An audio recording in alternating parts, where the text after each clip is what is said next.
गरीब साध साध सब नेक हैं, आप अपनी ठोरे। जो सतलोक ले जावेंगे वो साधु कोई और।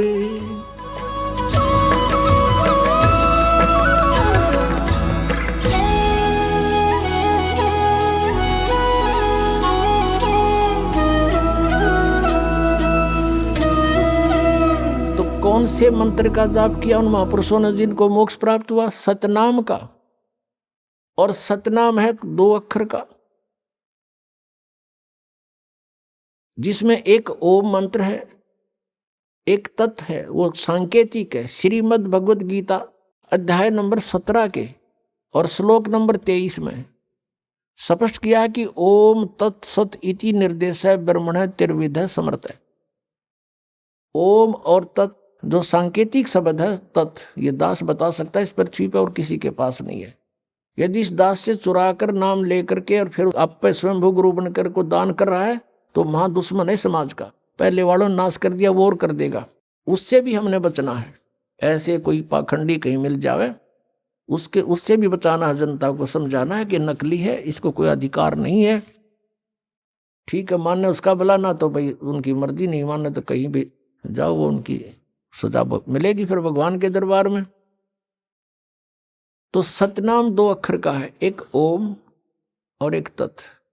और सत जो उसमें शब्द है वो आदि नाम है, उसको सार नाम भी कहते हैं, वो भी गुप्त है। तो गीता अध्याय नंबर 8 के श्लोक नंबर 13 में गीता ज्ञान दाता कहता मेरा एक ओम मंत्र है, बस, नथिंग एल्स। मुझ ब्रह्म का केवल एक ओम मंत्र है। और जो इस ओम का जाप करता है, इस ओम से मिलने वाली परम गति को प्राप्त होता है, वो ब्रह्मलोक है। ओम का साधक ब्रह्मलोक हो जाता है और वहां से भी पुनर्वृत्ति में आता है, जन्म मृत्यु होती है। और तत् ये सांकेतिक है।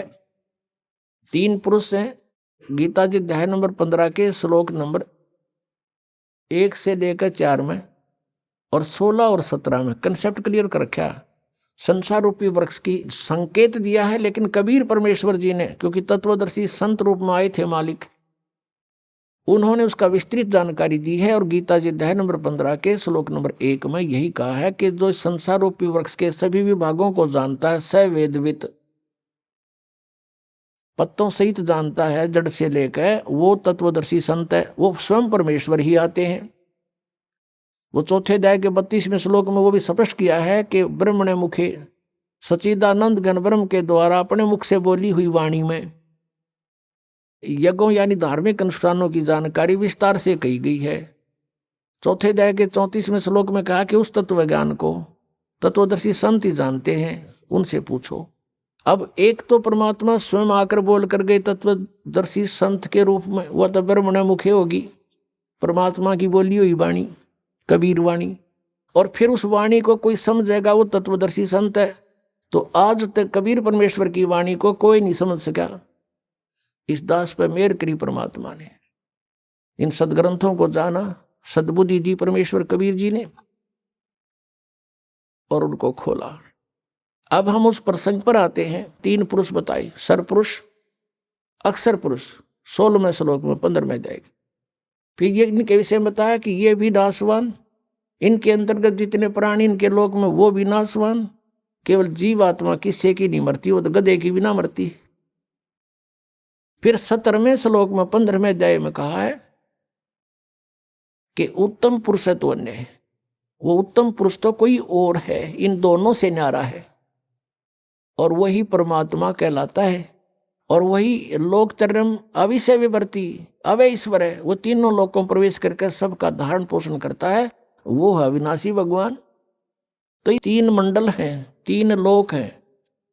एक तो 3 लोक इस काल ने नकल करे रखी है सतलोक की। इसने अपने एक ब्रह्मांड में भी अलग अलग लोक बना रखे हैं, जैसे पृथ्वी लोक, पाताल लोक और ऊपर स्वर्ग लोक। ये भी 3 लोक कहलाते हैं। और ये 3 लोक अलग है। एक तो ब्रह्म का लोक सरपुरुष का, और एक अक्षर पुरुष का लोक। ब्रह्म का जो सरपुरुष का कितना क्षेत्र है, 21 ब्रह्मांड है इसके लोक में। और अक्षर पुरुष के 7 संख ब्रह्मांड है, वो उस अक्षर पुरुष का लोक। और तीसरा जो है वो ऊपर के लोक हैं, सतलोक, अलखलोक, अगमलोक और अनामी लोक। तो उन 4 लोकों में परमात्मा कबीर जी ही अन्य रूप धारण करके रहते हैं मनुष्य दृश्य ही। तो इस प्रकार ये 3 पुरुष, पुरुष माने परमात्मा, 3 प्रभु। तो सरपुरुष का ये ओम मंत्र है जिसको ब्रह्म कहते हैं। अक्षर पुरुष का ये तत्व है जो सांकेतिक ये दास बताओगा, जो ये तत्व और ओम मिलकर के सतनाम बनेगा।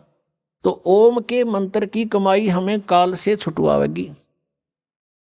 और तत्व मंत्र की जो है हमने 7 संग ब्रह्मांडों को पार करना है उस अक्षर पुरुष के, उनका ऋण है, उसकी कमाई है। और जो सार नाम है, आदि नाम है, वो मंत्र हमें सतलोक में स्थायी स्थान दिवाएगा। तो इस प्रकार परमात्मा पावेगा।